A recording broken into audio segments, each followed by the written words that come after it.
Welcome to the JAMODI podcast. We are all surrounded by amazing coaches and leaders.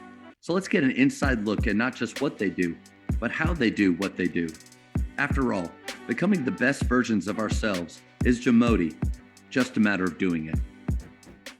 Coaches, the JAMODI podcast is powered by Shoot 360. The future of basketball has arrived in Dallas-Fort Worth. Shoot 360 combines the latest sports technology with the fundamentals of basketball skill development. The result is a one-of-a-kind video game-like basketball program designed to improve your shooting, dribbling, and passing. Visit shoot360dfw.com to learn more and register for your free 1-hour workout evaluation. Shoot 360, the future of basketball is here. Do you have an activity or anything like, you hear just an example of teams going to like a rope course or something like that? You got anything that you do maybe early on in the year, especially with so many new personalities, new bodies that you do that maybe establishes or helps establish or fast forward culture a little bit? So when I was at Texas Tech with Coach Beard, we went on a team retreat. And it was 2 or 3 days. I think we ended up going somewhere in the canyons up here in West Texas somewhere, and we stayed the night. We did a ton of that type of stuff early, and it's been the best team building thing I've ever been a part of. Here at the JUCO level, we don't always have the funding to do so. I'd do it tomorrow if we could, but it was really good. We did like you said, a ropes course. We did you get to know teammates, some of that type of stuff early. As far as here, we start our season pretty early with jamborees and scrimmages in October. So you get kind of thrown into the fire early in terms of knowing who your teammates are, going through adversity with them early. So I think that's something in JUCO where you're going to end up. We have our 30-game regular season, but you go to those jamborees in October every weekend, and you're going to get 15 games there that don't count on your record, but you're being thrown into the fire on knowing what your team needs to get better at. Knowing this guy's going to compete with me, all of that kind of stuff early in terms of junior college. And then a lot of junior college towns are smaller, so players get to spend a lot more. There's not a ton to do out in Clarendon. Not a lot of distractions out there? Yeah, outside of basketball, they're going to be up in the dorms hanging out. They're going to be in the gym together. So they really get to build a good relationship with each other early just because there's not a lot of distractions here. And I think that's a ton of JUCO towns are that way. You can't really get caught up in going to the beach or going to nightclubs and doing a ton of the stuff like that. It's really getting to know your teammates and building those relationships and getting better at basketball. To your point, I think going to a retreat and doing things like that does cost money. Like there's obviously some greatness there. And like you, I wish we could do those things as well, but our budget's pretty small.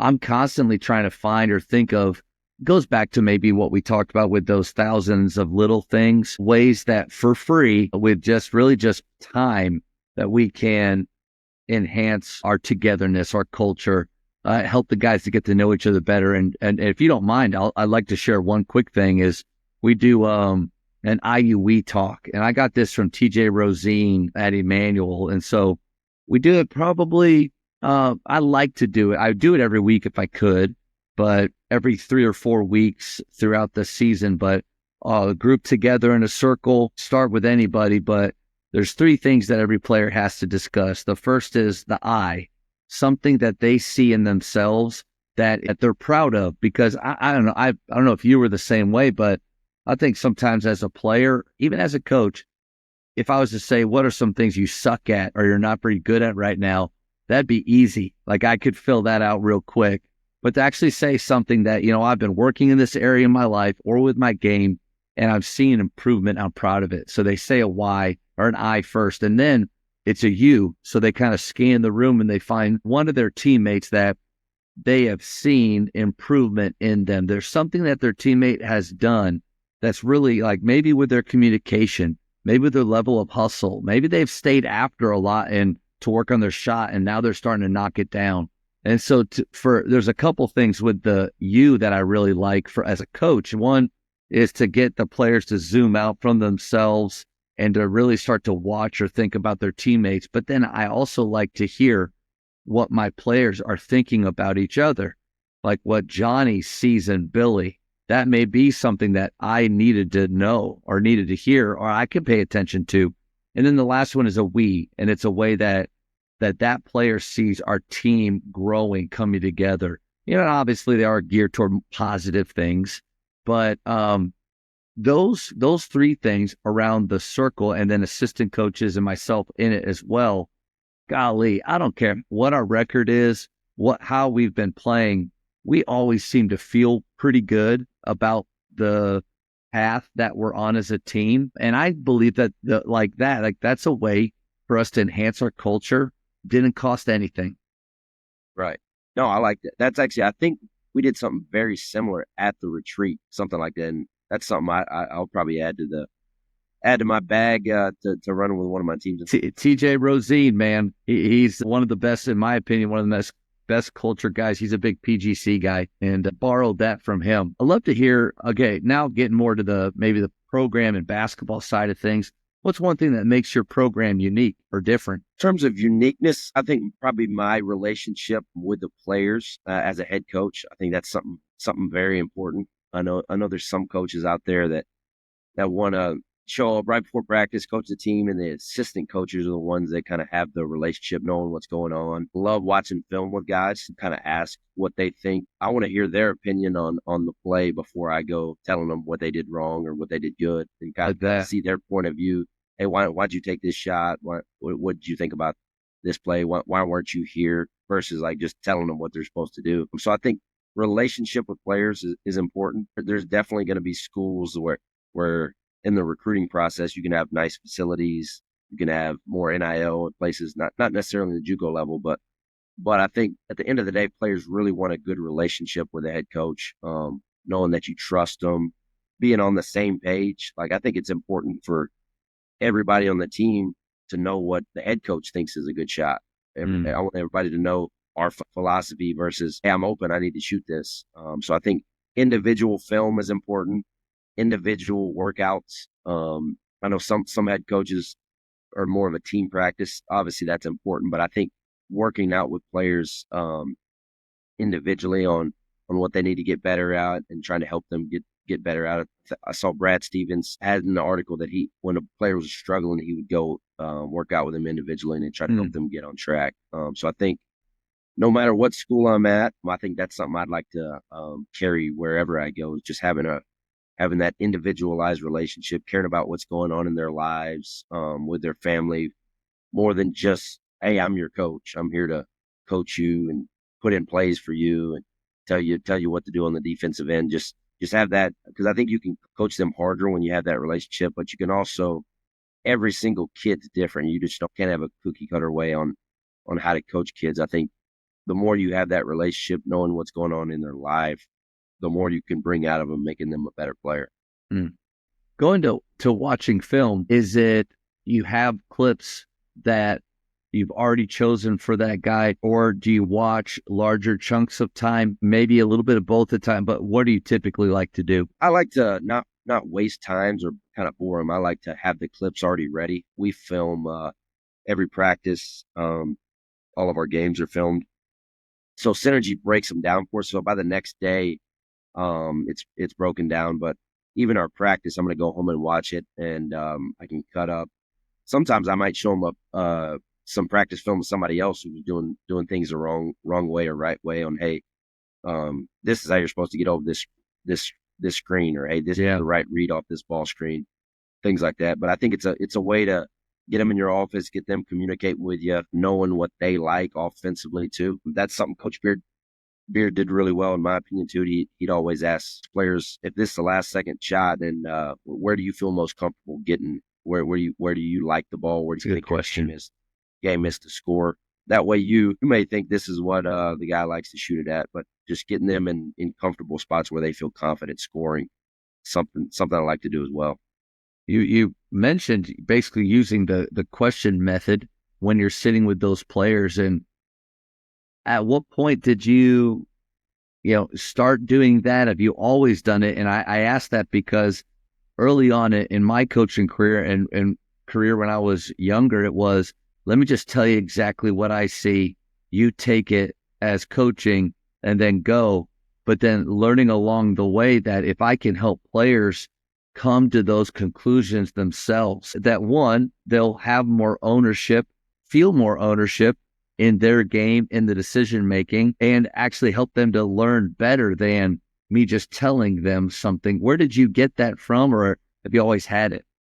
Honestly, I got some of my roles at the Division I level was a lot of film-based stuff. So I might have been the guy on the laptop running the clips while Mark Adams, some of those guys were doing the coaching with the players. So I got to kind of soak up a lot of that kind of stuff from a ton of those guys. I don't know if there's one coach I got it from. That's fair. Yeah. But just being in 400 or 500 different film sessions, whether it's with the team, whether it's with an individual player, whether it's with 2 or 3 players, I got kind of a PhD from guys who are coaches at high levels on how to run those type of things. And then to me, trial and error, like this is my 4th year as a head coach here. So that's something as being a head coach, you figure out what works, what doesn't work, and kind of, I'm not just going to copy everything Coach White does or copy everything Chris Beard does or Coach May. I think just kind of picking things from each one of those guys that fits me personally, kind of having my own style. Obviously, they all win at a high level doing it their way. I think just picking little things here and there that fit me and fit my current job is the best way to do it. I think it's a great reminder for guys that are in assistant roles, because obviously, as a varsity assistant or an assistant coach in college, you're sitting there the whole time thinking about what it would be like if it was your program. But while you're thinking about that, also too, be open to learning what that head coach is doing and what style with your personality can work for you. One thing I was, while you were talking there, I thought about a lady named Shawnee Harley. She was an Olympic coach in Canada on the women's side for 20 years, and then it has her own business now. It's called Winning Matters. But she talked about, I just watched her do a free 1 hour webinar, and she had these questions. And your question method made me think of, like, one, I imagine that players enjoy getting to be asked what they think about something rather than just told. But it made me think of, like, what are some other questions that I probably need to ask my guys? And she called these gold medal questions. And so here are 4 things. I want to experiment with this, but I'd love to hear what you think. So gold medal questions: how can I help you as the player show up as your greatest self? And so 4 questions. One is, what do you want me to stop saying to you? What would you like for me to start saying to you? What would you like for me to do more of? And what would you like for me to do less of? I'm not saying that we can fit that into every film session, but that right there, with getting to know our players and how they learn and how they want to be coached. Coach, what are your thoughts on those questions? I think that's definitely interesting. I'd like to stop saying, start saying, do more of, do less of. Right. You might hear a guy, hey, coach, quit yelling at me to rebound. Hey, I'm not going to do that. So no. Coach, can I just say something? I was on the webinar, and they had a question and answer time at the end. And I said, hey, love those questions. What if what they don't want me to say is the one thing that they need for me to say? Coach, like exactly what she thought right there is, I'm not going to stop saying the thing that they need to hear. Her response was, how do you know that you're right? Okay. All right. Like, I don't want to keep going down that rabbit hole, but, like, I don't know. I agree with you. Yeah, no, those are, I like those a lot. I might add those as well. It's all borrowing, Coach. It's all we do. Kids nowadays, they want to text and be on the phone. The more you can get them in your office, or just, they don't have to be in an office setting. You can take them out to lunch, do different things like that, and just get to more they can get to communicating and talking with you. I think the better you can coach them. It all goes back to the first thing we talked about with your daily habits is organization and having these things planned out, because the odds of us just randomly throughout the course of a day finding time to meet with players, they just happen to walk into the office. I happen to walk to the gym and we don't either of us have nothing to do. That's not going to happen. So we have to organize these things. Tyron Lee at Wakeland High School, Frisco Wakeland, had a great activity that I borrowed. He calls them 10-minute meetings, and they schedule them out. And the first 5 minutes, he asks them questions. The second 5 minutes, they ask him any questions. Nothing's off limits. but it's only 10 minutes. And I've been doing that for a couple of years now here. If those kids aren't prepared, 5 minutes feels like an eternity for them just sitting there. But I've also been really impressed with some of the questions like, this is your time to talk about your role. This is your time to talk about things that maybe have been bothering you, or it could be things outside. But coach, if we're not organized and if we don't schedule it, the odds of it happening by chance are small. Yes, I agree. Thank you for checking out today's episode. Please take a moment to subscribe to this podcast, share it with your fellow coaches, and find us on social media for what's coming up next on the JAMODI podcast. It's just a matter of doing it.